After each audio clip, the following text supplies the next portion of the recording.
Hello and welcome to XY axis education. इस वीडियो में हम देखेंगे कैसे हम बहुत ही आसानी के साथ किसी भी बैंक में जाके कार लोन के लिए अप्लाई कर सकते हैं।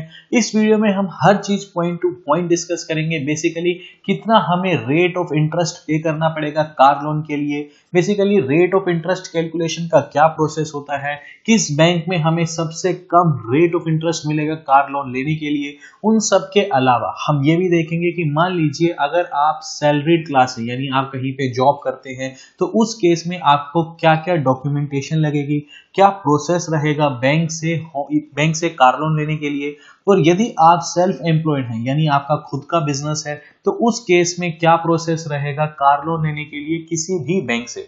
ये सारी की सारी चीजें पॉइंट टू पॉइंट हम इस वीडियो में डिस्कस करेंगे। इन सब के अलावा भी बैंकिंग एंड अवेयरनेस की ऑलमोस्ट हर वीडियो हम अपने चैनल पे डिस्कस कर चुके हैं। अगर आप भी चाहते हैं कि XY एक्सिस एजुकेशन की हर एक नोटिफिकेशन आपको मिलती रहे तो इस चैनल को प्लीज सब्सक्राइब करना मत भूलिएगा।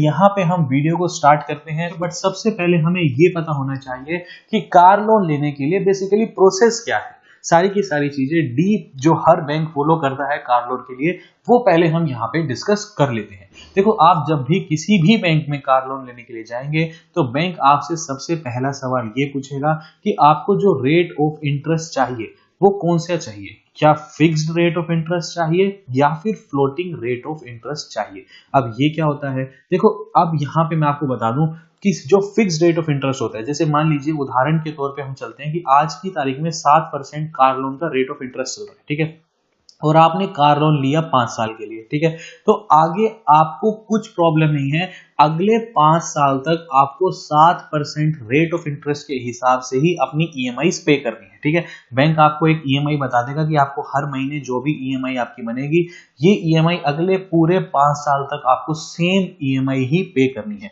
ये तो होता है फिक्स्ड रेट ऑफ इंटरेस्ट। अब फ्लोटिंग रेट ऑफ इंटरेस्ट क्या होता है। अब फ्लोटिंग रेट ऑफ इंटरेस्ट जब हम कैलकुलेट करते हैं ना तो इसका सिंपल सा फंडा ये होता है कि रेपो रेट प्लस स्प्रेड, ठीक है। अब ये क्या होता है, अब इसको ध्यान से समझना बहुत आसान है, 5वीं 6वीं क्लास का बच्चा भी इसको समझ जाएगा। देखो, जब भी आप अगर रिजर्व बैंक ऑफ इंडिया की बात करेंगे ना तो रिजर्व बैंक ऑफ इंडिया हर 2 महीने में रेपो रेट को चेंज करता है, ठीक है, या तो वो उसको बढ़ाएगा या घटाएगा या फिर उसको सेम रखेगा, ठीक है। हाल फिलहाल रेपो रेट चल रही है 4%, ठीक है, तो ये 4%, तो ये जो रेपो रेट होती है ये ऐसा नहीं कि किसी एक पर्टिकुलर बैंक के लिए है। अगर RBI ने बोला है कि रेपो रेट 4% है तो हर बैंक के लिए वो 4% है, ठीक है। तो रेट ऑफ इंटरेस्ट में कार लोन का कैलकुलेट कर रहा हूं, ठीक है, तो 4% तो रेपो रेट अगर है तो रेपो रेट 4% ये हर बैंक को रखनी पड़ेगी, ठीक है। अब उदाहरण के तौर पे स्प्रेड की अगर मैं बात करूं, ठीक है, लेट्स से कि एक उदाहरण लेके चलते हैं, ठीक है, एग्जांपल ले रहा हूं, ठीक है। मान लीजिए स्टेट बैंक ऑफ इंडिया और एक एग्जांपल ले लेते हैं ICICI बैंक का, ठीक है। मान लीजिए State Bank of India car loan दे रहा है 7% पे और ICICI बैंक जो है कार लोन दे रहा है 7.5% से। तो इस केस में क्या फंडा रहा होगा, इस केस में अगर मैं स्टेट बैंक ऑफ इंडिया की बात करता हूं, अगर वो 7% पे कार लोन दे रहा है तो वो स्प्रेड चार्ज कर रहा है 3%। अब ये स्प्रेड होता क्या है, ये होता है बैंक का प्रॉफिट, ठीक है। और इस हिसाब से अगर मैं ICICI बैंक की बात करूं तो 4% तो उसको रेपो रेट चार्ज करनी ही पड़ेगी क्योंकि RBI ने बोला है, प्लस 7.5% देगा तो वो अपना प्रॉफिट रख रहा है 3.5%, ठीक है। तो अगर अब यहाँ पे ये होता है फ्लोटिंग रेट ऑफ इंटरेस्ट। अब इसमें फर्क क्या पड़ता है, अब मान लीजिए आज की तारीख में state Bank of India for example 7% दे रहा है, ठीक है। अब मान लीजिए RBI की 2 महीने बाद मॉनेटरी पॉलिसी आई और रिजर्व बैंक ऑफ इंडिया ने क्या किया, अपना जो रेपो रेट है वो 4% से घटा के 3.5% कर दिया, ठीक है। और मान लीजिए स्टेट बैंक ऑफ इंडिया अपना जो प्रॉफिट है वो ले रहा है 3%, तो उस केस में आपका जो कार लोन का रेट ऑफ इंटरेस्ट हो जाएगा वो हो जाएगा 6.5%। तो जो भी आप पहले EMIs भर रहे थे उससे EMI हो जाएगी कम, ठीक है। तो यानी उसके बाद अगली जो आपको किस्तें भरनी होगी वो कम रकम की भरनी होगी।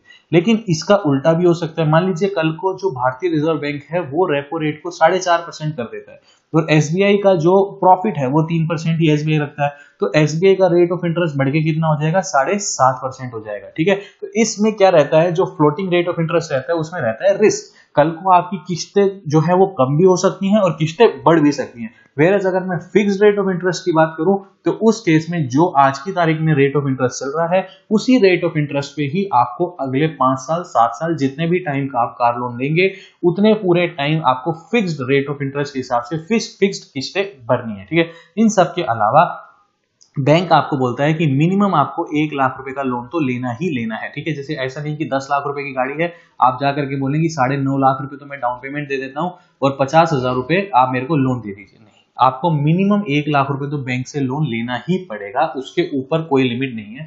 जितनी भी गाड़ी होगी डिपेंडिंग ऑन योर सैलरी आपको बैंक मैक्सिमम लोन प्रोवाइड कर देगा, बट मिनिमम 1 लाख रुपए लोन आपको लेना ही लेना है। इन सब के अलावा बैंक ये भी बोलता है कि मिनिमम 1 साल के लिए तो लोन लेना ही लेना है। अब इस केस में ऐसा भी नहीं हो सकता कि 10 लाख रुपए की गाड़ी है उसमें आप बोलो कि ठीक है 5 लाख रुपए का मेरे को लोन दे दो, 5 लाख रुपए मैं डाउन पेमेंट कर देता हूं और मेरे को लोन चाहिए सिर्फ 6 मंथ्स के लिए, तो ये भी पॉसिबल नहीं है। बैंक बोलता है कि मिनिमम 1 साल के लिए तो आपको लोन लेना ही लेना है। अब मैक्सिमम ये लोन कितना है, देखो एज पर प्रोसेस तो बैंक्स बोलते हैं कि 5 साल तक ही हम मैक्सिमम कार लोन देंगे, लेकिन आज की तारीख में ऑलमोस्ट 99% बैंक्स जो कार लोन है वो 7 इयर्स के लिए दे देते हैं। ठीक है, तो टाइम पीरियड कितना है कि 7 साल का आपको टाइम पीरियड मिल जाता है अपनी ईएमआई उतारने के लिए, राइट। इन सब के अलावा आप जैसे मान लीजिए आपने 7 साल के लिए कार लोन ले लिया, ठीक है, अब ये आप मंथली धीरे धीरे करके 7 साल में भी अपनी ईएमआई उतार सकते हैं। या फिर मान लीजिए आपको 1 साल हो गया, उसके बाद आपके पास कहीं से इकट्ठा पैसा आ गया, ठीक है, और आप चाहते हैं कि बचा हुआ पैसा मैं क्लोज कर दूं, ठीक है, तो आप इसको फोरक्लोज भी कर सकते हैं। ठीक है, क्या बोलते हैं हम इसको, फोरक्लोज। ठीक है, तो बची हुई रकम इकट्ठी भर के भी अपना लोन क्लियर कर सकते हैं। अब यहाँ पे मैं अपार्ट फ्रॉम दिस एक आपको पर्सनल सजेशन भी देना चाहूंगा, जब भी आप अपना कार लोन बैंक से क्लियर कर लें तो सबसे पहला काम आप एनओसी जरूर लें बैंक से। ठीक है, एनओसी होता है नो ऑब्जेक्शन सर्टिफिकेट, ये सबसे इंपॉर्टेंट डॉक्यूमेंट होता है। ठीक है, बहुत लोग ये गलती करते हैं कि कार लोन पूरा रीपे कर दिया, ठीक है, सब कुछ नील हो गया अपने हिसाब से, एनओसी नहीं लेते, घर बैठ जाते हैं, संतुष्ट हो जाते हैं कि मेरा कार लोन उतर गया। फिर उस केस में बहुत बार मैंने पर्सनली ये प्रॉब्लम देखी है कि किसी ना किसी के अकाउंट में मान लीजिए 1000 रुपए ड्यू रह गए कहीं ना कहीं, ठीक है, और उस बंदे ने एनओसी नहीं ली, उसके बाद 1 साल हो गया, उसे लग रहा है कि मैंने अपना कार लोन पूरा कंप्लीट कर दिया, एनओसी बैंक से ली नहीं। अब इसके ऊपर क्या होता है, पूरा 1 साल फिर इंटरेस्ट लगता रहा, पेनल्टी लगती रही, इंटरेस्ट पेनल्टी लग के ये रकम बढ़ के फिर हो जाती है 2000 3000 रुपए, और फिर उसके पास कुछ नोटिस घर पे चला जाता है कि आपका तो इतना अमाउंट पेंडिंग है। फिर वो कस्टमर बैंक की ब्रांच में जाएगा कि मैंने तो पे कर दिया था, फिर वही सब झगड़ा। ओवरऑल होता क्या है कि फिर कस्टमर पैसा नहीं भरेगा तो सिबिल स्कोर कस्टमर का खराबी होगा, बैंक का कुछ नहीं जाएगा। तो जब आप अपना लोन पूरा क्लियर कर दें तो एनओसी सबसे पहला काम करिएगा, बैंक से आपको लेनी ही लेनी है। ठीक है, अब उसके बाद एक चीज क्या होती है कि ठीक है ये हमारी गाड़ी है, राइट, तो ये गाड़ी के ऊपर बैंक ने हमें लोन दे दिया, ठीक है। अब हुआ क्या, मान लीजिए फॉर एग्जांपल 5 लाख रुपए की गाड़ी है, ठीक है, हमने यहाँ पे 1 लाख रुपए डाउन पेमेंट करी और 4 लाख रुपए हमने किससे लिए, बैंक से लिए, राइट। अब बैंक क्या करता है, इस गाड़ी के ऊपर एक चार्ज क्रिएट कर देता है, चार्ज को हम क्या बोलते हैं, हाइपोथिकेशन। ठीक है, हाइपोथिकेशन का एक चार्ज क्रिएट कर देता है। इसका साधारण शब्दों में मतलब ये होता है कि जब तक आप बैंक के 4 लाख रुपए जो आपने लोन लिया है ये पूरे के पूरे ईएमआई की फॉर्म में या इकट्ठा, जब तक आप ये बैंक का पैसा नहीं लौटा देंगे, बैंक ने इस गाड़ी के ऊपर एक चार्ज क्रिएट किया हुआ है। यानी कल को अगर आपने ये पैसा भरना बैंक का बंद किया तो बैंक ये गाड़ी उठा के अपने पास ले लेगा, यानी अपनी कस्टडी में ले लेगा। तो ये जो चार्ज है, हाइपोथिकेशन का चार्ज है, ये बैंक को पावर देता है लीगली कि अगर बैंक का पैसा आपने नहीं भरा तो बैंक के पास पूरा अधिकार है आपकी गाड़ी को उठाने का, ठीक है, और अपनी कस्टडी में गाड़ी ले लेगा और इसको ओपन मार्केट में सेल कर देगा। तो ये जब भी आप बैंक से लोन लेते हैं तो आपकी गाड़ी के ऊपर, आपकी आरसी के ऊपर एक चार्ज क्रिएट रहता है जिसे हम हाइपोथिकेशन बोलते हैं। ठीक है, उसके अलावा एक सबसे बहुत ज्यादा कमेंट आता है कि कितना हमें लोन मिलेगा, यानी मैं कितने लोन के लिए एलिजिबल हूं। यानी मैं बहुत बार देखा है, मैंने होम लोन्स की वीडियो बनाई थी, उसमें भी ये सबसे ज्यादा कमेंट आता था कि मेरी सैलरी इतनी है